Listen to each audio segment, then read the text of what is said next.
I be heard clearly? It's one thing to hear me at all, it's one thing to be heard clearly. Is it clear enough for everyone in the room to hear me adequately? Yes, sir. All right, thank you very much. Uh, I'll get straight to introducing myself. My name is Anu Olabayo. I am the research officer at Poise, Nigeria, and I'm here to take you on a journey of futures literacy today. Is that okay with everybody?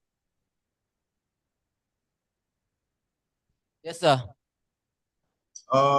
Okay, so I want to imagine from what I can see here, everybody is together in a room, and it might be quite challenging for me to pick up, responses. And hybrid classes are always very complicated, but I will try my utmost best to execute this as optimally as possible.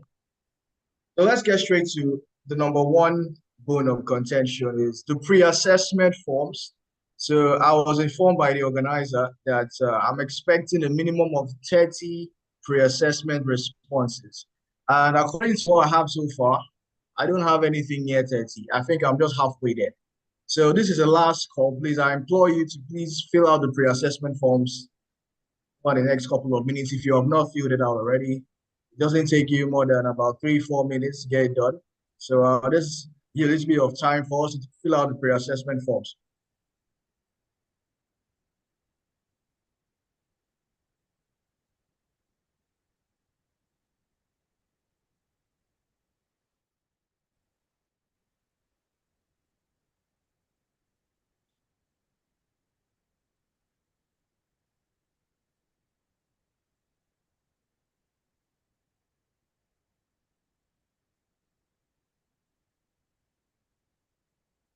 I have 16 responses so far.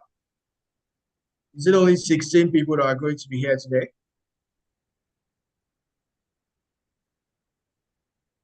We are filling the form now, sir. All right, great, great. Let's say by 2:40, I or let's say 2:30. Okay, let's say 2:40.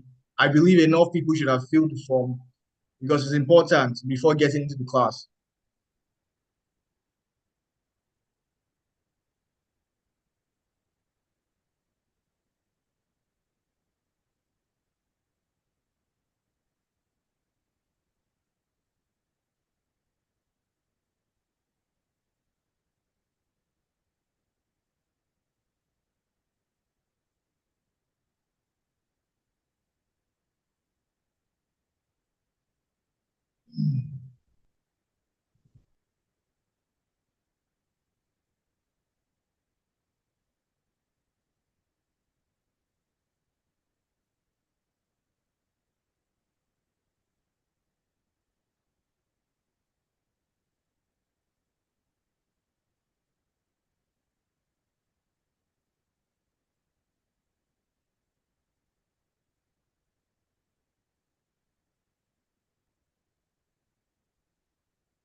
All right, good afternoon, everyone. It's 2:40 currently, and I've had a massive inflow of responses to the pre-assessments. Thank you so much for everyone. Is anyone still feeling that moment? Do we wait for them to proceed or?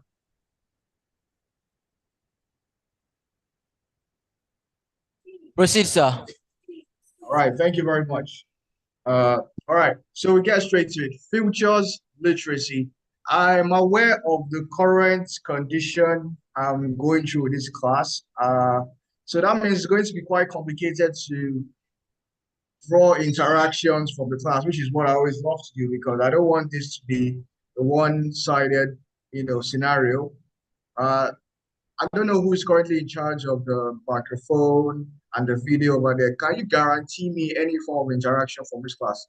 Is it going to be positive? Is it going to be suitable?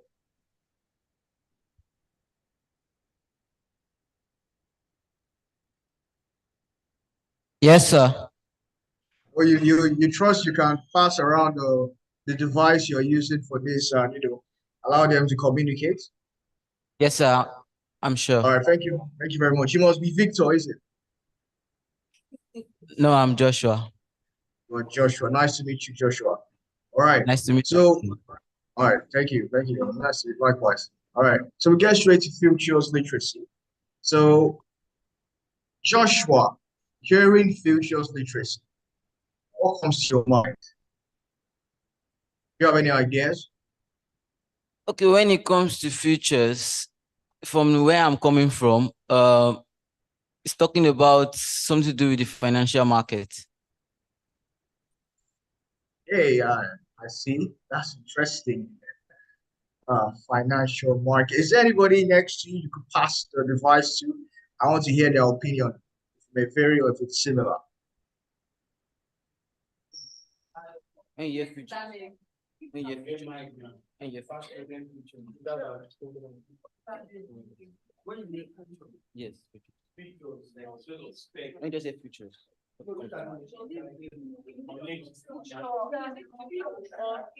Futures. Like F.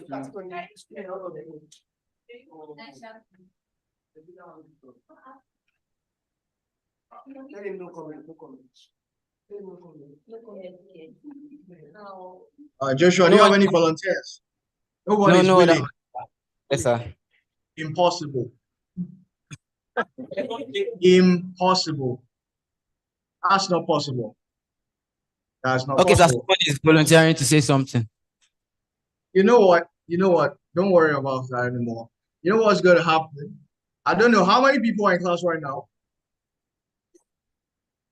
How many people About are in class 25. right now? About 25.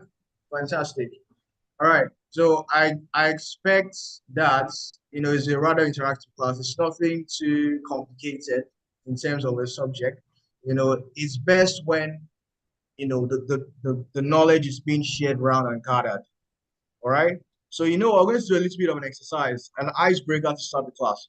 So I want everybody in class to introduce themselves and describe themselves with one word that is the initial of their first name.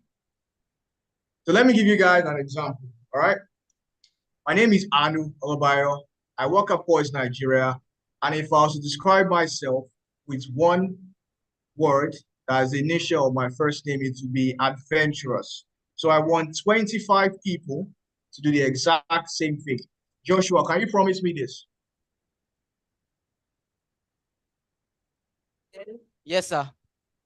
Thank you very much. I'd like for you to start yourself, Joshua. Okay. My name is Joshua Akiwamide. J, I would say jolly. Surely. Fantastic. Who's next up? Hello, sir. Hello. Yes, sir. My name is Chisom Ibe. All right. See, I'm completely interesting. Completely interesting. Completely interested. That doesn't really count, unfortunately. But you know what? We'll let it fly. Who's next? We'll let it fly. Who's next? Committed. I'm committed. You're committed. Fantastic. Fantastic. Who's next? Ventures.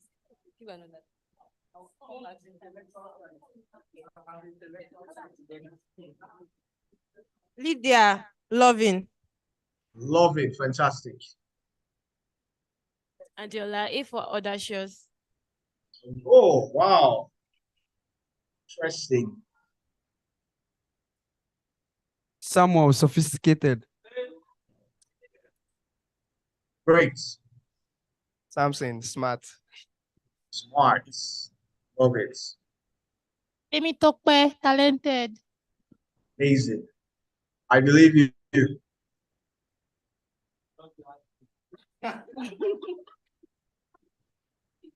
Ayobami, audacious. Oh, wow. There's so much audacity in this room right now, isn't it? How are you guys coping? Who's next? Okay, my name is Peculiar. I'm peculiar. Ah, fantastic. Your parents really saw it coming, isn't it? I'm Abisola and I'm authentic. Amazing. Very original.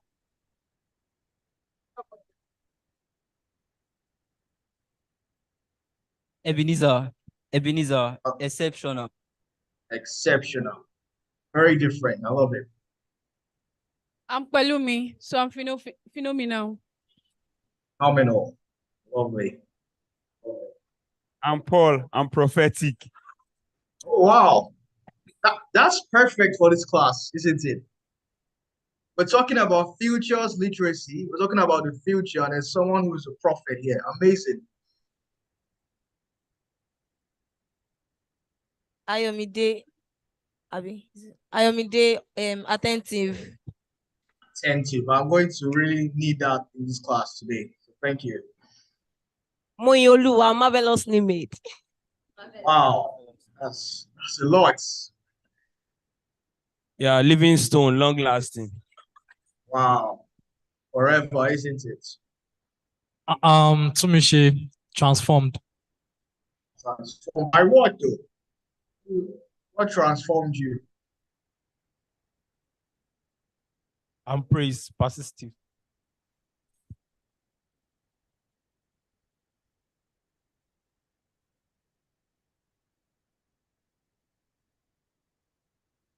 Tolulope, thoughtful. Amazing.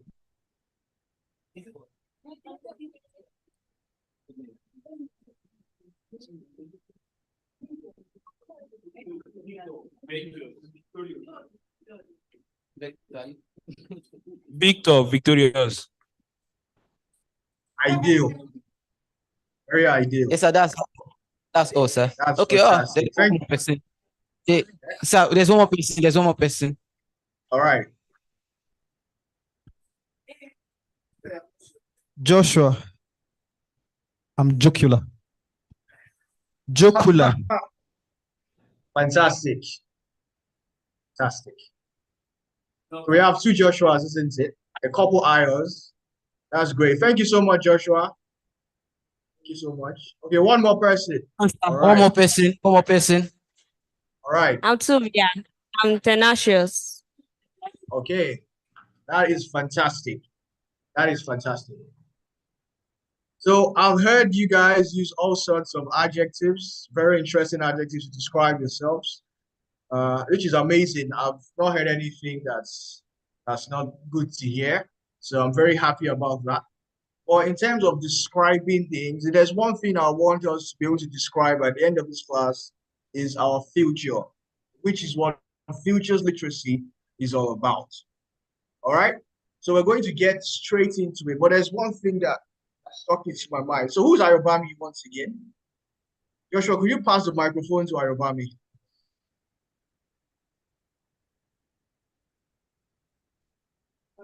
Yes, sir. Ibam is with me. All right, Ayobami. So futures literacy, what comes to your mind? Anything. There's no wrong answer. Does that mean I should not say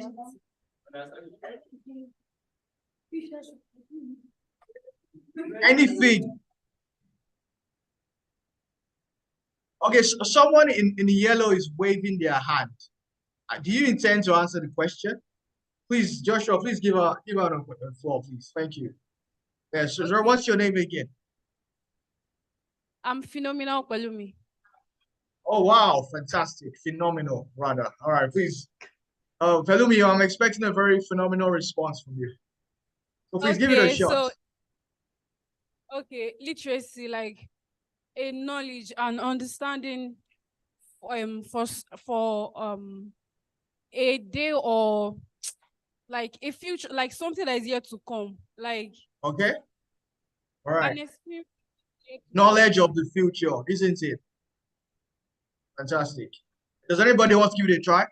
Anybody else? I'm Adewumi, Adventure Adewumi. All right. Very adventurous response. All right. Future literacy is about getting educated, getting enlightened about All right. what to being enlightened. Okay. To come. Amazing. Amazing. Thank you very much. The phenomenal and the adventurous ones. All right. So I love your definitions. There was no wrong answer. You guys are very much on course of what futures literacy is about. But before I get into futures literacy as the theory itself, as a concept, I would like to give you a background to why it even exists in the first place. So we're going to be looking at what gave birth to futures literacy, the origins of this particular concept. All right. Allow me, I don't know, can anybody see my screen? Is my screen very visible?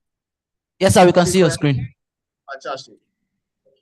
All right, so let's start with it. According to the UNESCO Constitution, all right, since wars begin in the minds of men, it is in the minds of men that defenses of peace must be constructed.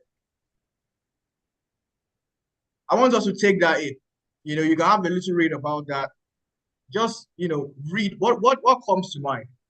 Since wars begin in the minds of men, it is in the minds of men that defenses of peace must be constructed. Joshua, any ideas? What comes to your mind?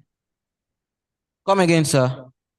All right. According to the Constitution of UNESCO, since wars begin in the minds of men, it is in the minds of men that defenses of peace must be constructed.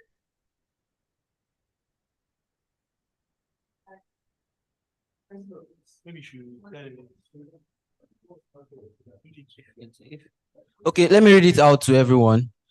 Fantastic idea.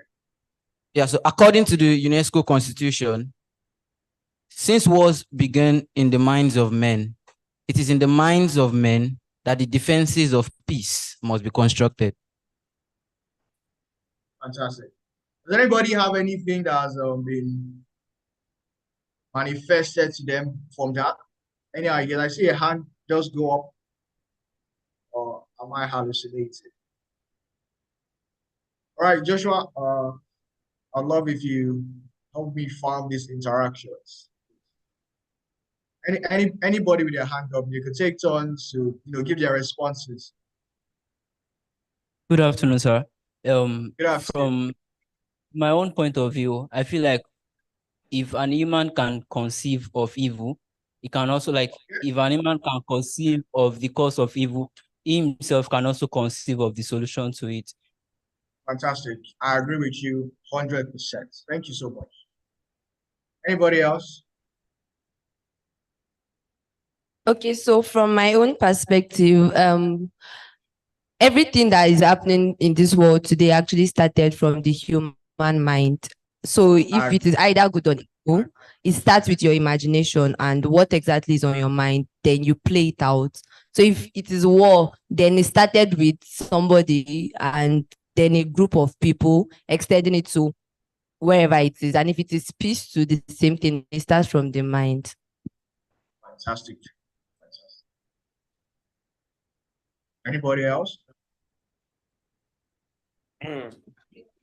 Okay. Yeah, for me, I feel the Bible even defined it, and it was like the Bible was like even out of the hearts of the man. So if the mind is pure, there is peace. So anything that is happening, the mind has actually conceived it and imagine how he wants it to be. Thank you very much. Thank you very much. Okay, so I have my own contribution. Oh, it will be So, dishonorable for me not to give you. Go ahead. So there's this saying that I heard somewhere. It's actually in a movie, and it says we are captives of our own identities, living in the prison of our own creation.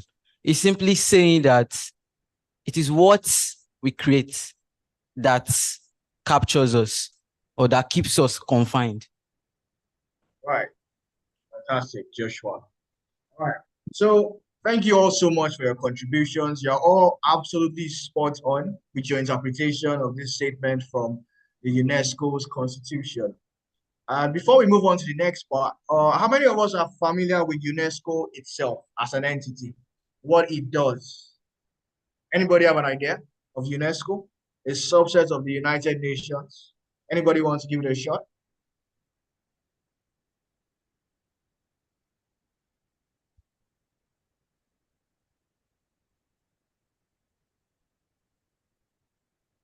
Anyone? It's okay if no one has an idea. It's all right. It's totally okay. It's totally okay. All right, great. So UNESCO is a subset of the United Nations organization, which was formed in 1945 after World War II. All right. So before we even get into why UNESCO was formed, we have to even get into why the umbrella organization, which is the United Nations, was formed.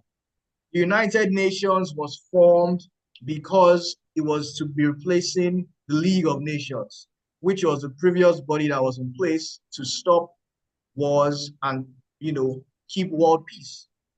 But the League of Nations failed because the League of Nations was fond of taking a very reactive perspective and approach to solving problems. All right. So the League of Nations was formed after World War One in 1919. World War One lasted from 1914 to 1918. Lots of the world superpowers at the time were all involved in it, divided into the Axis powers and the Allied powers. So they went against each other. And usually when the world superpowers that we know, even of today, they all went into battle. Imagine nations like the United States, the United Kingdom, Russia, etc., all went into battle. The whole world is going to be affected and shaken, not just in terms of its financial things, but also lives will be lost. The body count of people that died from the wars, they were excessive from World War One. And you must ask yourself, what led to such a great battle? World War One is regarded as a great war. And you'll be surprised to know that the war that claimed so many lives and had so many economic repercussions was caused by a very menial and small thing. All right? It was between Russia and Austria. There was a terrorist in Serbia, all right? He was a problem to the world. It was a world threat. And then there was already, lots of tension being built over time between all the world superpowers. And there was a problem with Germany. Germany were not beneficiaries of the Prussian Wars. And as a result, they were very tense and willing to pounce on anything that fell to their lap. So as a result, they were able to instigate Austria to fight against Serbia in a war because the Serbian nationalists that came and killed the heir to the throne of Austria. And in a case where the minds of men is being crowded by negative thoughts instead of positive thoughts, dangerous things like this are bound to happen. And so the war was fought. It was a great war, lots of casualties. And one would believe everybody has learned from this sort of dangerous incident that claims so many lives and puts people in such difficult situations. Now back to the class. I don't know if everybody was able to catch what I was going at. What is the inflation rate in Nigeria right now? Does anybody have an idea? Any ideas?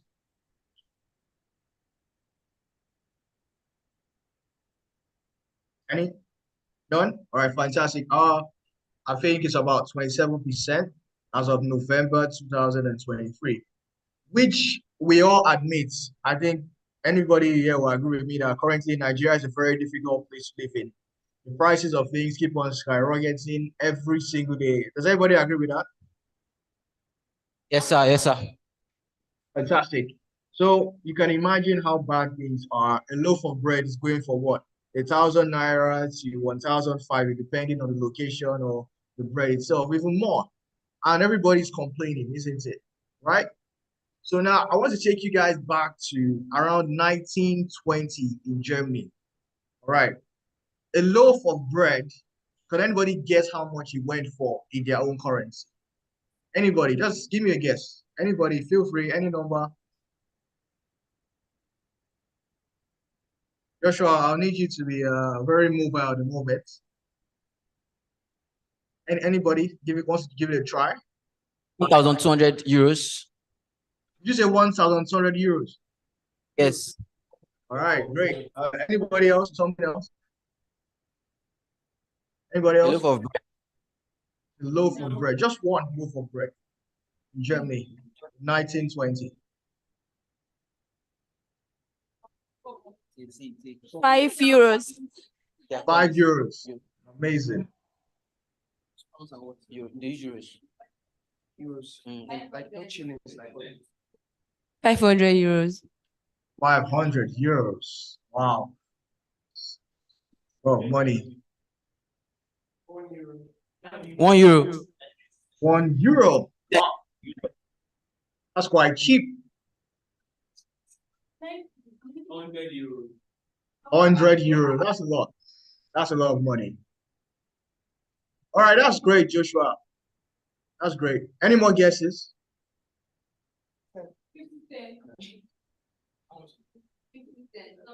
Someone said 50 cents. 50 2 cents. cents. 2 cents. Okay. All right, great. So everyone, after the Great War, yes, a loaf of bread in post-World War I Germany, one loaf of bread was 1 billion marks in their own currency. Imagine having to buy bread today for 1 billion naira. One loaf of bread. That is how dejected the German economy was because of the war. The League of Nations pinned the war on Germany. They blamed Germany for everything. As a result, Germany had to bear the financial reparations. They had to keep on paying from their nose. The people had no jobs. The country was in a destitute situation. And it left them vulnerable to all sorts of manipulation, all sorts of dangerous things. And then it began in Germany.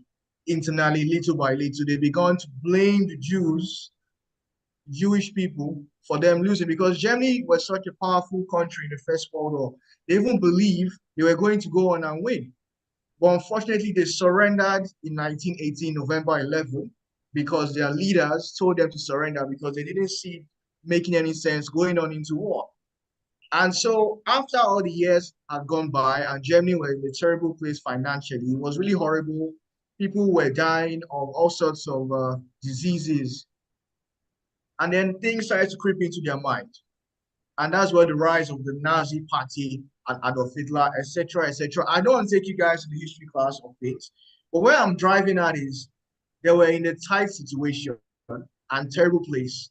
And what was next was horrible thoughts started coming to their mind. They started persecuting the Jews, they started ostracizing them, taking them to concentration camps in Frankfurt and Düsseldorf and what have you. All of these were happening because horrible thoughts were coming to their mind instead of positive thoughts. And you would blame Germany and the rise of the German fascist parties, such as the Nazi parties. But I would blame the League of Nations, which was a party in place that was meant to stop the Second World War from happening. They did not do enough in terms of proactivity. They were rather reactive, and they decided to blame Germany and forced Germany to pay repercussions. And you know about the Great Depression in 1920 in the United States, where the whole world was shook financially and was in a destitute situation. All of these would have been prevented if the League of Nations were futures literate. They were able to anticipate. So from there, ladies and gentlemen, we are going to go into the definition of what futures literacy is. Futures literacy is a capability.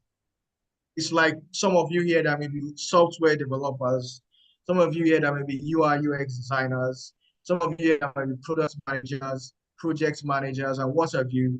you are all skilled and capable of doing these things. And futures literacy is no different from this.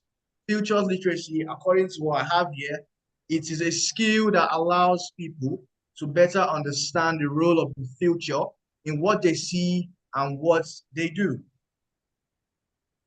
Being futures literate empowers the imagination, enhances our ability to prepare, recover, and invent as changes occur. This is 2024. The world keeps on changing very quickly. So quickly that I'll tell you that 4 years ago, about 2019, the path that we all thought the world was going in so many places has taken a massive turn by the COVID-19 pandemic. How many people saw an epidemic that was going to cause the whole world to be at a halt coming? What was the preparation in place for something like that to happen, and how to mitigate this kind of risk? I would say the world superpowers were not prepared enough for that. It was properly handled, but it should have been prevented. And futures literacy is going to enable you people to not just be able to resolve conflicts. It should not get to that level.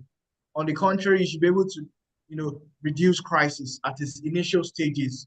You must be able to predict these things happening. You must be able to anticipate these problems coming in the first place. And that is what futures literacy equips you. All right. So does anybody have any questions so far? Or any observations, any comments, any remarks? Please feel free to share. Did you want me to go over anything again?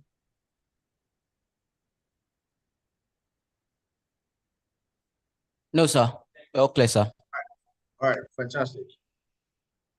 All right, so it goes to the next thing. I've already given you a bit of a background as to what led to the formation of the United Nations, and then the subsets. You guys know about the World Health Organization, you know about UNICEF.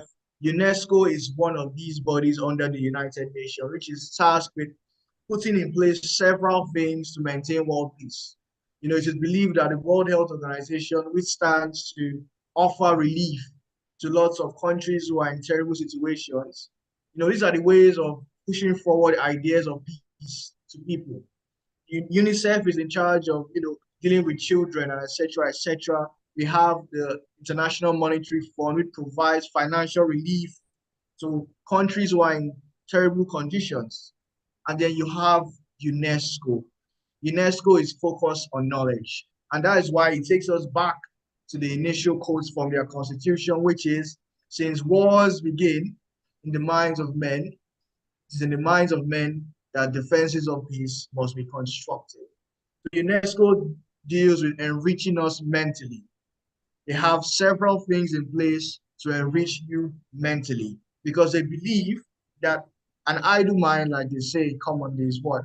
The devil's workshop, isn't it? So by enriching the minds with the adequate and important knowledge, wars will be not put in place. Now, something happened towards the fourth quarter last year. I don't know if you're aware, somewhere in the Middle East. It's currently ongoing. It's actually been ongoing for close to 75 years between Israel and Palestine. All right. It's a war that has gone on and on and on. And it's even a war that's a spillover from World War II. Because after the persecution of the Jews in Europe and all over the first world countries, they decided to seek for their initial home. They decided to go back to the Middle East, and they were funded by the United Kingdom to go and take the land, and the drama, it all comes on, and it keeps going on till this day. All right. So you begin to ask yourself, if people were futures literate, if they kept their hands into things that were more productive, why would they be fighting for a piece of land? And the United Nations and other world superpowers come together and intercede between these conflicts that has claimed several lives? These are the questions you begin to ask yourself. So we get into the reason for the formation of the futures literacy concept. All right. So UNESCO has promoted knowledge sharing and free flow of ideas to accelerate mutual understanding and a more perfect knowledge of each other's lives. So now it's time for a bit of interaction. So I asked you all to describe yourselves in one word.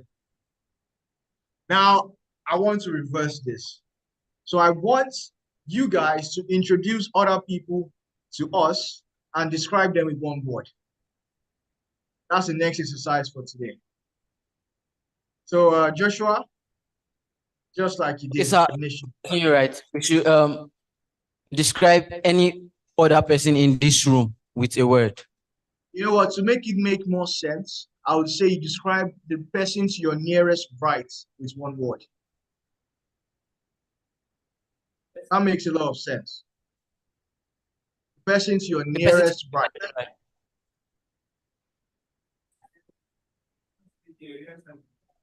Okay, so the person to my nearest right is also Joshua. So I'll say joyful. Joyful. All right, fantastic. Okay, sir, are we supposed to use the name of the person, or we should just describe, or any adjective? I would say I want to break free from that and say any adjective. Any adjective. Okay, sir. Because it sort of imprisons you if you have to use the initial words. Okay, so I'll do Joshua again, and I'll say serious-minded. Serious-minded. Okay. Great.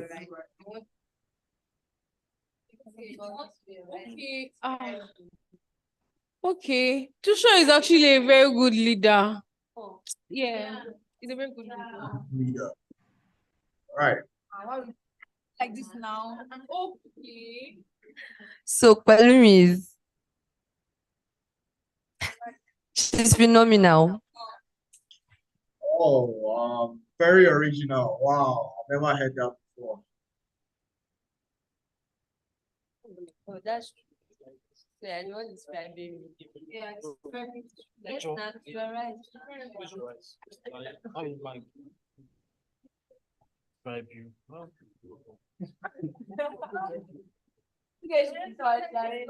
I'll say she's persistive. Adapt. Yeah. I didn't think. The person to my right is Chris, and I'll say Chris is a good friend if you get to know him. Very good friend if you get to know him.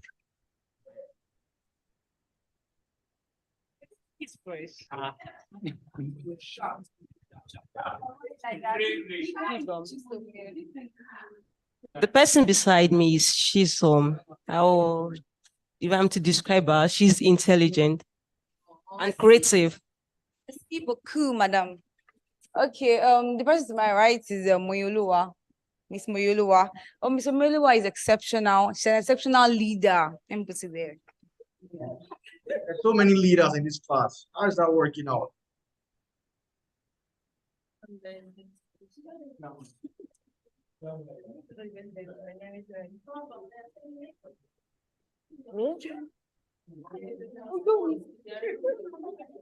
What's her name, Okay, goodness is open. Yeah, she's open to learning. Goodness. Really?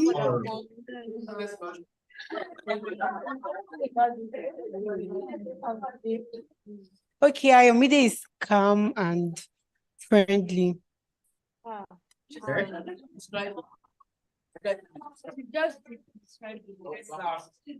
Bam Bam. The next person to me is Bam Bam, and she's audacious. Okay. Okay, the next person to my right is Tuvia, and she's a jovial person. I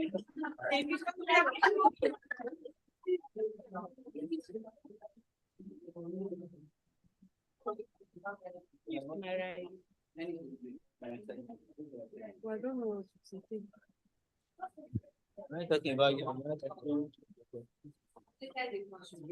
The person by my right is Tuvia, and one word that I can describe her is she's passionate.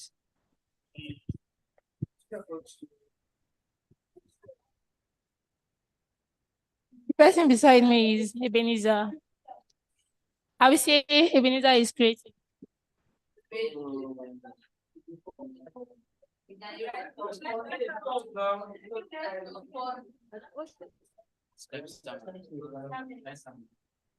It's one word.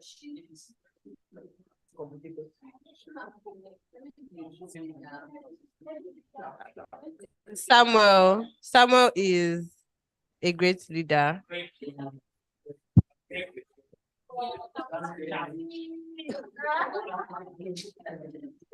Okay, Lydia, loving. Okay. Put it to my right.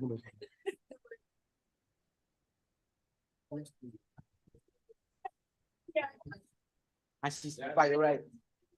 It's true. Peculiar is nice. Okay. Yeah, the person to my right, she don't come out to me. You. I'm saying my shadow. Love lasting living stone because Okay, sir, we can continue, sir. All right, great. So the point of your second exercise that I just had you carry out was to see what other people think of you. And my intention was obviously notice that what you think of yourself and what other people think of you, there's a high probability that it will be different, isn't it? Some things that you described yourselves as initially, and some things that were said about you, some were different, some were similar, some were good enough to pass as synonyms. I'm not sure there was quite any opposing or antonym in terms of what was used to describe you guys. So clearly, it's a very peaceful and loving environment you guys are in. So my point is, in the world we are in today, people are bound to disagree with us. We are bound to have opposing ideas, concepts with people. And when this happens, we must be in a position where we are willing to be open to learn new things, pick up new ideas, or at least disagree amicably. Now, this is a major problem all over the world. People cannot learn to make this decision. And that's why it's necessary for us to be aware and ready for the future, because all these things could stand in our way going forward. So now let's start to talk about the future. So you are currently in the care of Connecting the Dots Foundation, which is an institution that is dedicated to developing individuals and stimulating their minds to be, well prepared for whatever path they choose to take in the future. Am I correct? Or did I say something contrary to what the foundation stands You're for? correct, Is sir. anybody there? All right, fantastic. Great. So I'm sure each and every one of you has several ambitions and will vary from one end to another. Is there anybody here that is in the technological space or intends to be?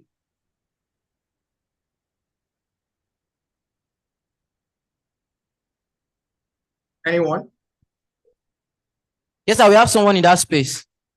All right, please. I'd like to have a short conversation with the person.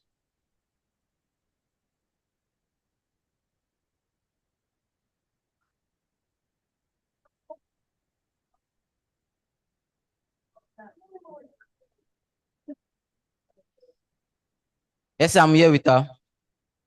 All right, fantastic. What's her name? Lydia. Lydia. All right, great. Lydia, what line of tech are you branching into or into already? Line of tech. Product design. Product designer. Fantastic. So Yeah. what's changed? Sorry, what's Okay, that? sir. All right. What change do you anticipate occurring in your field in the next 5 years? In the Either next 5 negatively or years. positively. In the next 5 years, yes. Okay. In the next 5 years, I want to focus more on user experience and cognitive psychology to create a better experience for human beings through products that I create. People that are sick, people that are paralyzed, people that they are not chance to come out to turn, people that are not opportuned, to have access to some certain things. Just creating tools, building tools that can help them live a better life and have a better experience with their daily lives. All right, that's fantastic. Well, I fear you might have missed my question. If you just told me your personal ambition and goals, I asked if you could detect any changes, things that may go on differently in your industry in the next 5 years. That was actually what I wanted to know. Oh, sorry Yes. about that. It's all right. It's all right. Industry. Next Yeah, 5 your years, industry. What could change in the next 5 years? What are some changes already taking place? I feel like in the next 5 years, there will be a lot more of artificial intelligence and machine learning combined with user experience to create designs than lots of human work. Right, that's great. And that's usually actually the common theme with most careers, to be honest, even beyond technology. I'm thinking even medical sciences down to entertainment. There's, the attention of the up and coming, ever scary, and also helpful artificial intelligence coming in. And so this is what future literacy is all about. How to anticipate the future, how to anticipate. People always going to confuse anticipation and prediction. All right. So prediction is having a forecast for what will happen. But the problem with predicting the future is usually a passive thing. Is to sit down and say, this is what is going to happen. But when you can anticipate the future, you are creating your future with your own hands. That is what it leaves you to do. And that is what future literacy is all about. It's a group of minds simulating exercises that what creates an opportunity for you to be able to anticipate the future and hence make innovations that can improve the lives of yourself and everybody around you, including your environment. All right. So future literacy is actually one of UNESCO's many labs, all right, which involves creating programs that contribute to the achievement of the Sustainable Development Goals, the SDGs. I don't know how many of you are familiar with all 17 of them. All right. Next, achieving this by creating different ideas through their labs. UNESCO, the Lab of Ideas, the Lab for Change. Future literacy is one of these. There are several, about 4 different things in the lab of UNESCO. All right. So now let's break down the concept of futures literacy in itself, what it's truly about in its core. So futures literacy is rooted in the idea that the future is not predetermined, but can be influenced and shaped by the human actions and decisions. And so that's why I was very strategic in asking the questions if there's any changes that anybody can, sort of anticipate in their field. So I was a bit biased going with just technology. If there's any other change, any other career path, I'd like for Joshua. Joshua, I owe you a lot. But I think I'm giving you lots of cardio exercises today, going around with the microphone. I would like everyone to, list down any possible changes that they're anticipating is going to take their field by storm in the next few years. It doesn't have to be 5 years. It could be 6 months. Anything that's going to change in your field from the way it is today to something else in the future. So Joshua, I'd like for you to interact with your colleagues once again in any order that you feel is necessary. So give us a minute. We want to gather our thoughts. All right, fantastic. Oh, please feel free.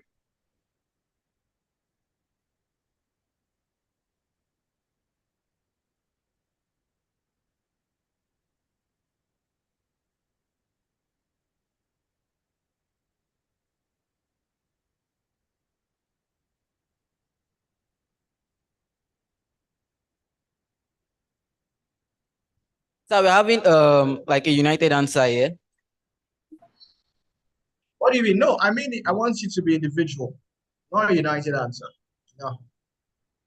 No. Because what we are saying, because we had an in-house discussion, and the thing is, robotics, machine learning are what is taking over now. So in every industry, Of course. that is every will be affected. Of course, that's very clear, but it surely cannot be the only thing that's going to change, is it? Can't be the only change you're anticipating. Is that the only change that you see forthcoming? Artificial intelligence? Is that all? I'm not talking in regards to artificial intelligence. No. Good afternoon, sir. Hey, good So, afternoon. yeah, I'm into data analysis, and the current trend now is for the current developments, there are some ways you can generate simple insights using AI. So I believe in the next 3 years or 5 years, AI can be used to to get complex insights into a wide array of data. So I believe that is where the future is trending towards. All right, great, thank you. It's still based around AI, but it counts. It counts, at least you anticipate it.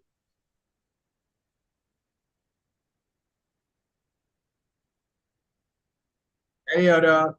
It's okay if there's no other, it's okay if there's no other thoughts coming. It's all right.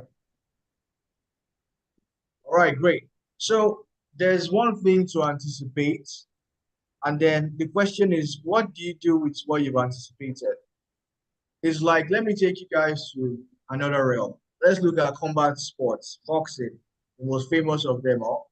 So if you're a boxer and you're going into a fight with someone, you tend to do your research. You try to understand the type of fighter they are. Your team does their homework. If you're a southpaw fighter, you're definitely expecting lots of hooks and jabs from their left hand. That's your stance. All right. So when you are anticipating this, what are the things you are going to put in place to make sure you are going to act on your anticipations? And that's what future literacy takes you to. All right. It emphasizes the importance of exploring multiple possible futures, questioning assumptions and biases, and actively engaging with uncertainty. So the only thing that is sure about the future is uncertain. It could surprise you. It's unlikely. Well, imagine if AI suddenly never takes off to the level that you think it's going to take off, and it just randomly falls off the face of the earth. It's possible. I mean, the predictions and the forecasts that people had in the 90s about now, some people even expected technology to be more advanced than it is today. Some people were talking about, predominantly flying cars around the first world countries, but this is not the case. So, there's always room for things to surprise us. All right. So, by developing futures literacy, UNESCO aims to empower individuals and communities to become more active and effective agents in shaping their own future. So that is what it really covers. It's not just about predicting the future and anticipating it. What do you do with what you've gained, the knowledge that you have, the research that you've done, forecast that you have in mind? Futures literacy is about making your own future. All right?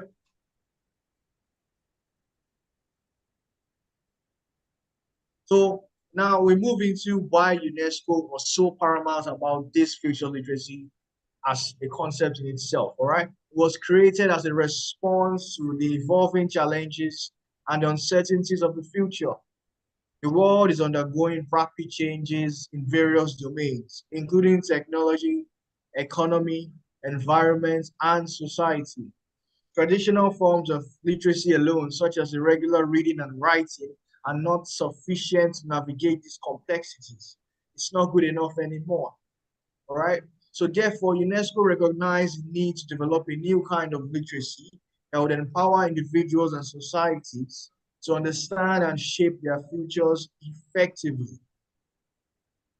Now, you have to get into the importance of it. It's one thing I've said so much about the history, the concept, but I need you to understand why it's important to you, why it is relevant to you, why you need to add it to your arsenal, and it's going to help you in your career and personal development over the next couple of years and possibly even eternity. All right. So future thinking involves planning and strategizing beyond the present. Like I said, not just sitting on the knowledge or wisdom that you've gained from anticipating the future. So it is compared to playing chess and considering multiple moves ahead.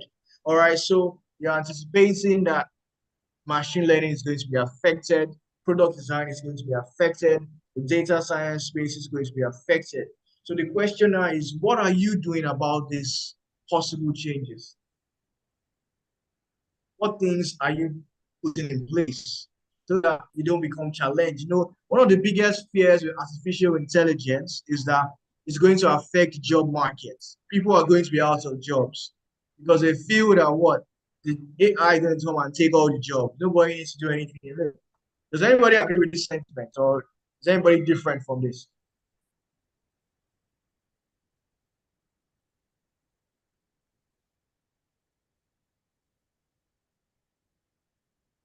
So we didn't get that.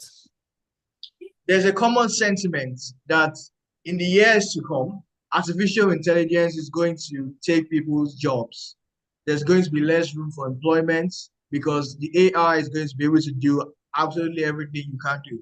Does anybody share this sentiment, or is anybody different? Do we agree with this? Many of us here do not agree with that, sir. You not agree? How come? Yes, sir. I really like to know, honestly, this is different because usually this is the cases people usually say, yes, this is what's going to happen. So I want to know who really believes, it's not going to affect the job. And I want to know why. What is your reason behind it? So what field do you think is not going to be affected by artificial intelligence? I really like to hear.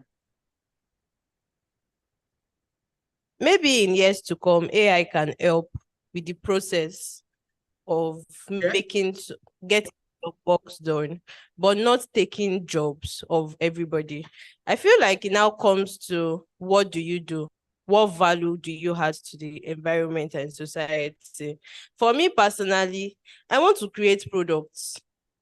Okay. AI cannot come and create products.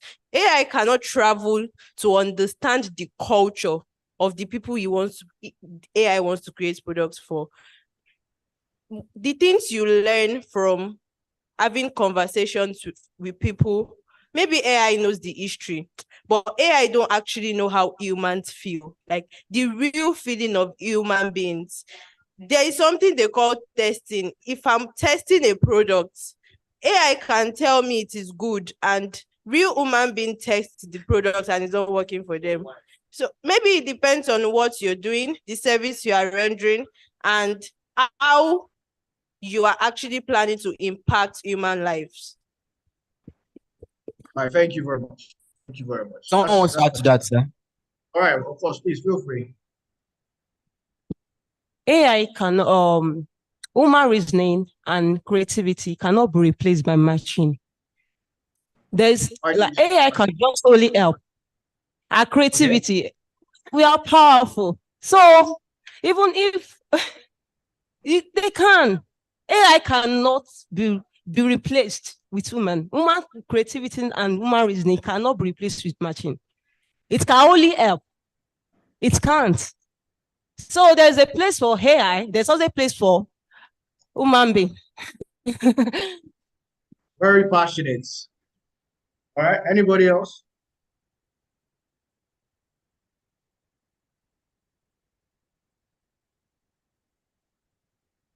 Okay, just the people that said yes now. All right, what about people that believe AI is actually going to? All right, yeah, go on. Go on.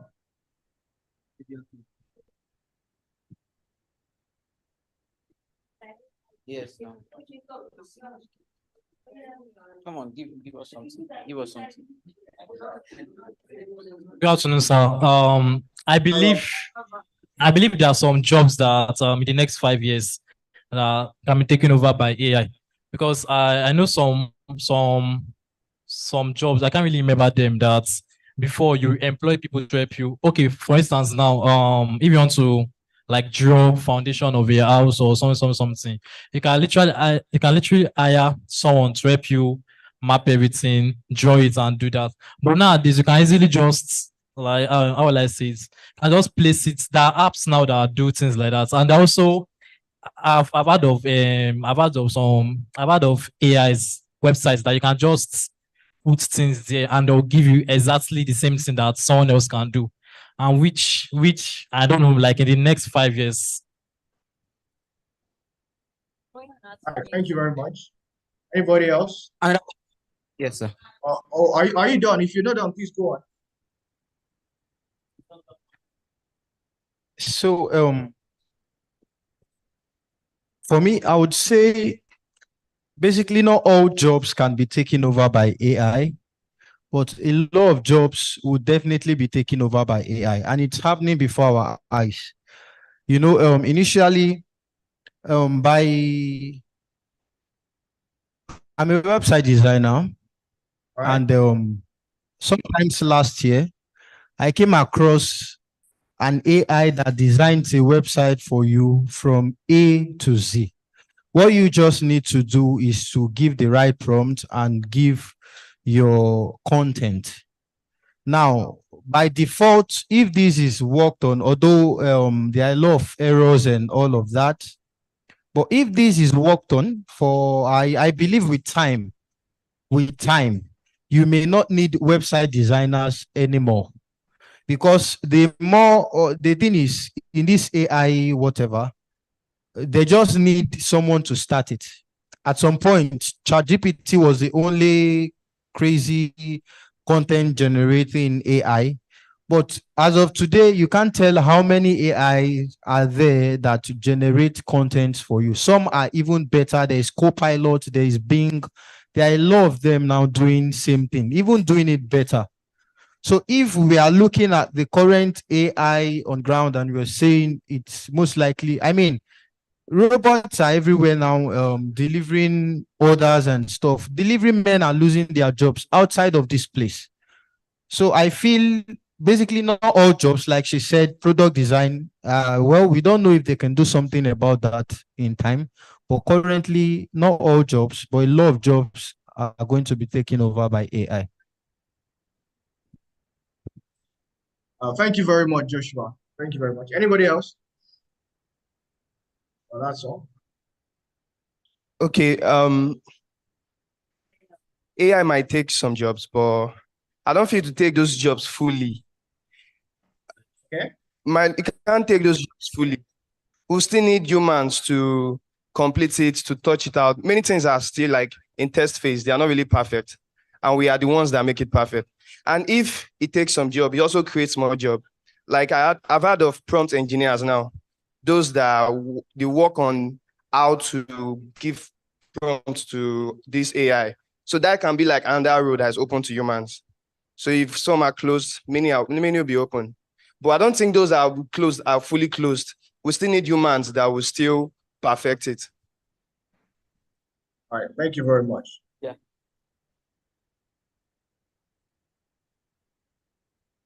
Yes, sir, that's all, sir. I thank you so much, everyone, for your contributions. I love to hear both sides of things. So yeah, I've seen clearly there is obviously the threat of AI affecting the job market, but yeah, I see that some jobs may not be affected. Even the ones that may be affected may not be affected absolutely.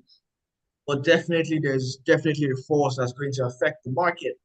And so the question remains on finding the best way possible to be indispensable in terms of your capabilities and what you can bring to the table to not just yourself, but obviously the world at large, because in life, it's all about what you can do, isn't it? So it helps individuals and organizations gain foresight and navigate the future by expanding their perspectives. So I love the fact that each and every one of your perspectives, seems very, very broad. Your horizon and your viewing of things is very broad. You guys are definitely thinking ahead, which is fantastic. All right. So in future literacy as a concept, that's what it's all about. It's all about being able to expand your mindset, being able to anticipate some certain trends that are coming, over the next couple of years. Does anybody have any questions? This is a very interactive session. It may seem like the class has ended, but in my opinion, it just started.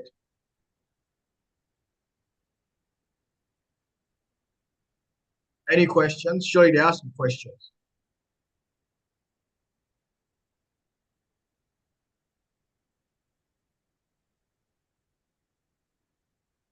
We still No have question, 20. sir. That's fantastic. I don't believe that. I do not believe there are no questions. Everything was clear to the letter. Okay, no, if there are no questions, any observations?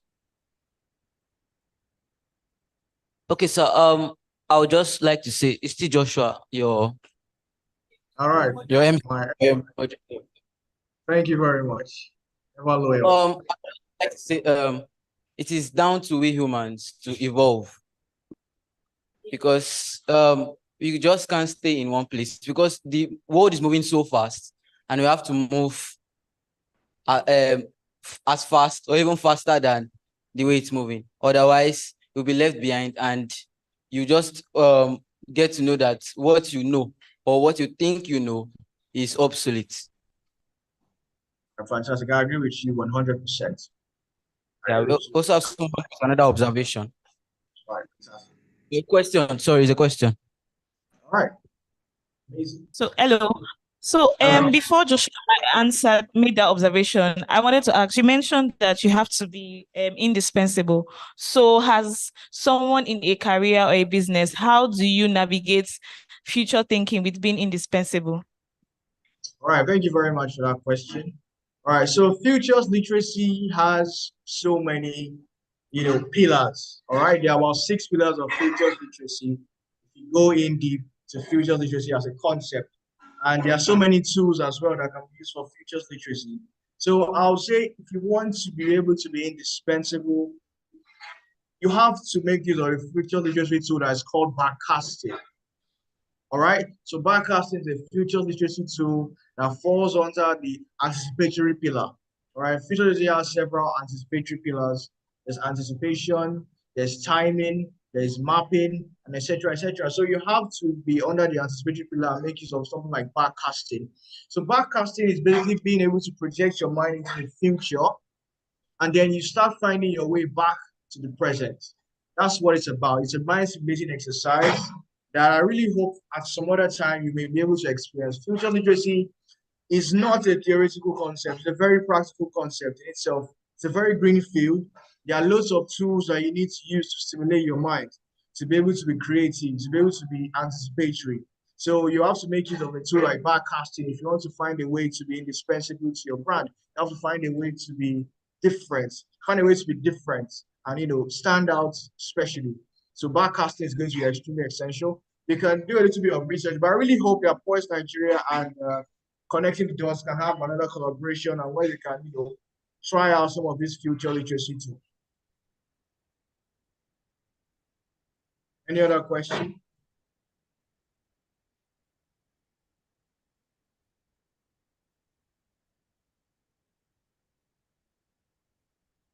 Yes, I said brandcasting or backcasting. Backcasting. BAC. Backcasting. Thank you, sir. Yeah. All right, yeah, backcasting. Back. Sir, no more questions. Okay. Thank you all for having me for today. I really appreciate your time. I was made to believe that you have a session immediately after this, so I don't want to have you entirely spent. So I'm going to be actually releasing you earlier than normal. But before you go, I would love if you fill out the post-assessment questions, just as you filled out the pre-assessment questions. In the absence of any more questions and observations, I believe that will be my time for today. Thank you all so much once again. Thank you very much, sir, and we really appreciate to be able to tap from a wealth of knowledge. Thank you very much, sir. Thank you. I appreciate you as well. I've learned a lot as well interacting with you too. Thank you so much. Thank you, Mr. Anu. Thank you so much. Yeah. Is that Mr. Esther? Yeah, that's Esther. Yeah, that's Esther. Right. Thank you. Yeah. Thank you. Thank you. Bye.